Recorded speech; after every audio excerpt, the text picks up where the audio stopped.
بسم اللہ الرحمن الرحیم۔ جناب رسول اللہ صلی اللہ علیہ وسلم کا مبارک ارشاد ہے کہ ایک آدمی کے نیک ہونے اور جنتی ہونے کی 3 نشانیاں ہیں۔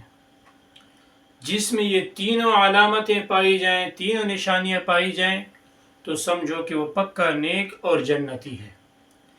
پہلی نشانی یہ ہے کہ اذا انعم علیہ شکر، کہ جب اللہ کی طرف سے اس کو نوازا جائے، اس کو نعمت دی جائے تو اس کا شکر ادا کرے۔ اور دوسری نشانی وَإِذَا ابْتُلِيَ صَبَرَ، اور جب اللہ کی طرف سے اس سے کوئی نعمت چھینی جائے تو اس چھن جانے پر صبر کرے۔ اور تیسری نشانی یہ ہے کہ وَإِذَا أَذْنَبَ اسْتَغْفَرَ، کہ جب گناہ کرے تو توبہ و استغفار کرتا رہے۔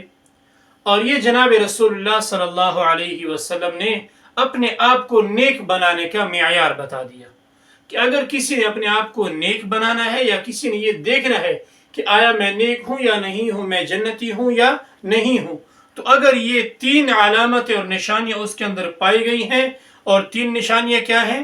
سب سے پہلی نشانی یہ کہ اگر اللہ کی طرف سے اس کو نوازا جاتا ہے نعمتوں سے اور اس نعمتوں پر وہ شکریہ ادا کرتا ہے۔ دوسری نشانی یہ ہے کہ جب اس سے کوئی نعمت چھن جاتی ہے اور یہ ان نعمتوں کے چھن جانے پر صبر کرتا ہے۔ اور تیسری نشانی یہ ہے کہ جب اس سے کوئی گناہ ہو جائے تو وہ توبہ و استغفار کرے۔ اب اگر یہ 3 علامتیں اور 3 نشانیاں جس کسی میں پائی گئیں تو سمجھو وہ پکا نیک اور سعادت مند اور جنتی ہے۔ تو اللہ جل جلالہ ہمیں شکر اور صبر اور توبہ کی صفات اپنے اندر پیدا کرنے کی توفیق عطا فرمائے۔